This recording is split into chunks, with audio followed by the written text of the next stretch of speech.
Hey everyone, James here, and thank you so much for the 4,000 subscribers. I mean, just saying that over and over again since we've hit it.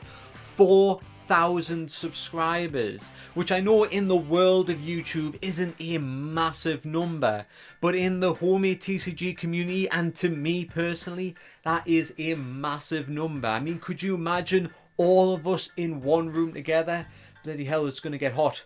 But yes, thank you so much. And just to let everybody know, I just want to go over future projects and things that are going to be going on with the channel, just to keep everybody updated. So this is a little bit of a different video.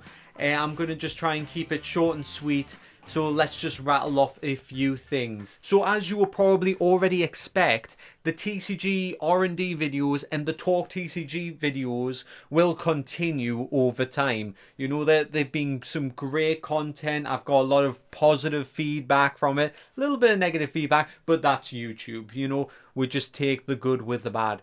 99% of it is positive, so therefore we will continue to do them. You know, it's just when I'm trying to come up with new ways of explaining the same thing or finding new concepts and new formats that will appeal to people. So just like with the 4 horsemen of power creep video, I thought that was just a good way of subtly introducing like a minor bit of storytelling into the education part of the video, trying to break up the 4 forms of power creep into different ones to help you identify these if you are making your own TCG.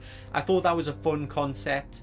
The red flags video, you know, instead of just doing another video of these are the things you shouldn't do, using the form of red flags and waving a red flag in front of a green screen was a lot of fun as well. So I had a lot of fun actually making that video.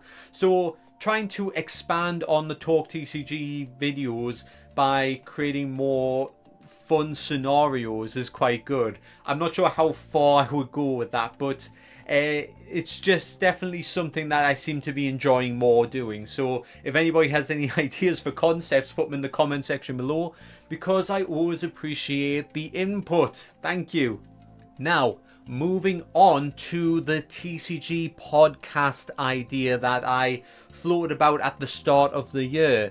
That got put on the back burner, and it's mostly because it requires more planning than I initially thought. You know, I want to come into these podcast interview scenarios well prepared. I want to make sure that I know enough of the background of the guest on the show, and to be able to have a good flowing productive conversation that can educate, entertain, and I don't know, things normally come well in 3, so edutain you. So educate, entertain, and edutain you. So the plan is to look at that at the start of next year. So new year, new project. I think that's going to be something that'll just add another dynamic to the channel, still while keeping it TCG based. So that's quite good. So moving on from the podcast, I want to now talk about Shard TCG, the game. It's been on the back burner this year as well. I have been mostly focusing on video content, making the educational type content. A couple of new arts has been done, and really the set 2 is pretty much ready to go artistic wise. I think there's 1 or 2 more pictures still need doing, just to fill in a few gaps. But really, Richard and me, we've been going through another sweep of rebalancing the cards, just finding out what seems to be overpowered or if anything seems underpowered. A lot of the things seem a bit overpowered though. But you know, we've had a couple of sessions. One session, a lot of changes needed doing for like the first couple of creature types, and then the second session there was barely any changes. So some creature types have had more love than others, we'll put it that way. We've been updating this on the Discord channel as well, so if anybody's been on the Discord channel, you might have noticed us putting it on. We haven't done it for the last couple of weeks, but we'll be jumping back into that. So we've just been doing Discord streams rather than on the YouTube channel itself. So there has been a talk with set 2 of Shard TCG. Richard wants to split set 2 into a 2 and 3 because we have simply so many cards for it. You know, the first set of Shard was over 200 cards, and the second set, which has taken several years, is over 200 cards. So he's saying, well, why not release half of them now as a set 2, and then a set 3 can come later with the next half, which I think will be good for people who want specific cards. It's a lot easier to obtain them when you're pulling out of a pool of 100 rather than 200. But right now it's not really set in stone, but I would say it is very likely to happen. So expect a set 2 coming out in the near future, consisting of about 100 cards, maybe 110, 120 or so. And then that will be released, which is quite exciting. And then we can follow up with the Awaken the Swarm, which is something we teased a long time ago when the cards came out digitally on Tabletop Simulator. They've went through a few tweaks and everything as well. But they play really, really well if people like that consistent thematic archetype and you want to play giant wasp creatures, then I think that's a really cool deck to have, you know. So I look forward to seeing that actually in a physical form in the future. So keeping with the topic of card game design, moving on from Shard TCG, I want to talk about a personal project that I have been working on my own, which is still a Shard TCG project, but it's under a different name, and that name is Battle Shard. Now, I think that Shard TCG has a lot of great elements that also complicate the game to a point that frustrates me a little bit. So with Battle Shards, I'm going to be taking away a lot of those extra features, introducing some new features that should be aimed on quality of life for the user.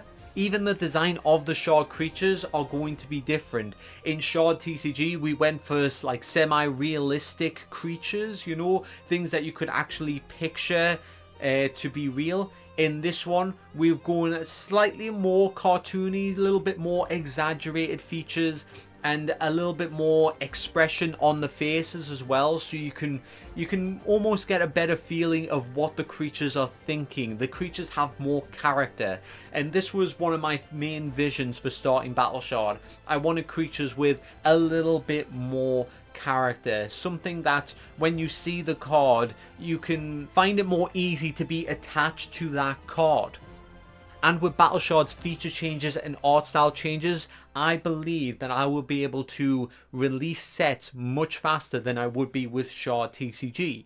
And with more sets reinforcing Battle Shard, I think that it will attract more people because they will see constant new cards. It will help people retain interest in the game. And speaking of the future, expect in the next month or so to start seeing Battle Shard videos, more specifically on the creation process of making Battle Shard. So on the Shard TCG channel, we have always talked in theory of creating card games. We've always went over different steps, but it has always been a more verbal representation. In this new video format, we're going to be having a little bit more of a practical project, I suppose, you know. We're going to be starting the project and seeing how the game progresses. So I'm quite excited to start that. I've already recorded some stock footage, just things like me writing in the notebooks and things like that, so there's been preparation for it. I've got a general format of where Battle Shard's going. I've got a lot of assets drawn out for it, which I will recommend isn't the right way to do things. You shouldn't be creating the assets before actually having the game, but the visual representation of the game is there. I've just been motivated to do a lot of drawing for the game, which is fine, because anything that doesn't make it into the first set will make it into the next set. So I've even got some art done for set 2, perhaps set 3, and it's just wherever I'm feeling motivated, I'm filling in gaps right now. It isn't the most efficient way to work, but it is definitely the most fun way to work. But in the videos, don't worry, I'll be good. We're going to be doing it in the right format, and I will be keeping you correct on that journey. So to sum up, we have the TCG podcast being pushed back till next year, which is nice. We'll have a new format then. We've still got TCG R&D, we've got our Talk TCG videos, and we will be seeing battle shard creation videos in the near future. So a practical TCG project to add to the nice little group of little series that we have here. I think that's quite good. So on the road to 5,000, I guess. So once again, thank you so much for the 4,000 subscribers. Each and every one of you who have hit that sub button have been helping me on this journey, and I'm so happy that people have had faith in me. You know, I think you have to have a little bit of faith to hit that sub button. You know, you have to trust that I'm going to keep delivering decent content, and I hope to keep doing that in the future as well. Though the ideas sometimes dry out and it gets a little bit scary, but I keep looking, you know, and eventually somebody comes along with a useful comment which normally inspires me. You never know where inspiration's going to strike, so never be afraid to leave comments, because I love ripping off all of your hard work. But thank you so much. Until next time, goodbye.